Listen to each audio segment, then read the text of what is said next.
ये कहानी है एक गरीब पिता और उसकी बेटी की। एक बार वह गरीब पिता अपनी बेटी को उसके स्कूल से लेकर शहर के एक महंगे होटल में पहुंचा। उस पिता ने फटे पुराने कपड़े पहने हुए थे और उसकी बेटी स्कूल की ड्रेस पहनी हुई थी। जब दोनों होटल के अंदर पहुंचे तो वेटर पूछा, सर आप क्या खाना पसंद करेंगे, आप अपना ऑर्डर बता दीजिए। तब उस व्यक्ति ने कहा कि आप मेरे बेटी के लिए एक प्लेट पाव भाजी लेकर के आ जाइए बस। वेटर ने कहा, सर आप कुछ नहीं लेंगे, आपके लिए भी कुछ लेकर आऊं।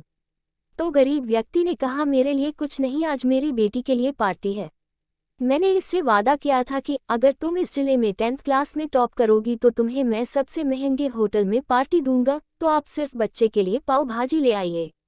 वेटर ये बात सुनते ही दौड़कर अपने मालिक के पास गया और बोला कि सर आपसे एक छोटी सी रिक्वेस्ट है कि आप मेरी सैलरी से पैसा काट लेना, लेकिन आज मैं चाहता हूं कि उस बच्ची के साथ उसके पिता को भी एक प्लेट पाव भाजी खिलाया जाए, क्योंकि उस बच्ची ने पूरे जिले में 10th क्लास में टॉप किया है। वो गरीब पिता है, ज़्यादा पैसे नहीं होंगे इसलिए कह रहा है, सिर्फ बच्ची के लिए ले आओ। होटल के मालिक ने जब ये बात सुनी तो मुस्कुराते हुए बोला, तुम उसके पिता के लिए भी पाव भाजी लेकर जाओ, पैसे मत लेना, 4-5 पाव भाजी पैक करवा कर ले जाओ और 2-3 किलो मिठाई भी लेकर जाओ और उनसे कहना ये पार्टी होटल की तरफ से है, आप ये मिठाई ले जाइए और जश्न मनाइए। जब वेटर ने 2 प्लेट पाव भाजी लेकर गया तो वह पिता चौंक गया और बोला, मैंने तो एक ही मंगाई थी, मेरे पास पैसे नहीं है।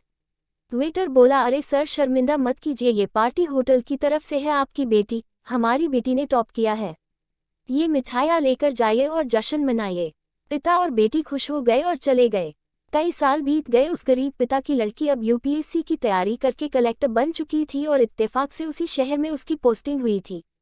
उस लड़की ने उस होटल में सूचना पहुंचा दी कि मैं उस होटल में लंच करने के लिए आ रही हूँ। होटल के मालिक ने जब ये सुना तो होटल को पूरी तरह से सजावा दिया। गांव में ये बात पूरी तरह से फैल गई और कस्बे के सभी लोग उन्हें देखने के लिए आने लगे। कलेक्टर अपने पिता के साथ उस होटल में पहुंची। कलेक्टर ने होटल के मालिक से कहा कि शायद आप मुझे पहचाने नहीं, हम वही पिता पुत्री है जो कि हमारे 10th क्लास टॉप करने पर आपने मुझे पार्टी दी थी। हम वही पिता पुत्री आज फिर से आए हैं और आज पार्टी हम देंगे आपको, आपके पूरे स्टाफ को और पूरे गांव को, क्योंकि आपने गरीबी का सम्मान किया है। आपने उस दिन जो पार्टी दी थी, मुझे बताया कि मुझे कितनी और ऊंचाई तक पहुंचना है, कितनी और बड़ी मंजिल को छूना है। आपने एक नई प्रेरणा दी थी और आज मैं उसी प्रेरणा का एहसान चुकाने के लिए आई हूँ। वो मैडम ये सब कहते जा रही थी और आंखों से आंसू बहती जा रही थी। ये कहानी हमें सिखाती है कि कभी भी किसी गरीब का मजाक मत उड़ाना।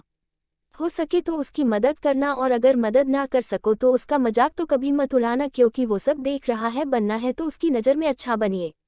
जहाँ भी रहिए कर दिखाइए कुछ ऐसा कि दुनिया बनना चाहे आपके जैसा।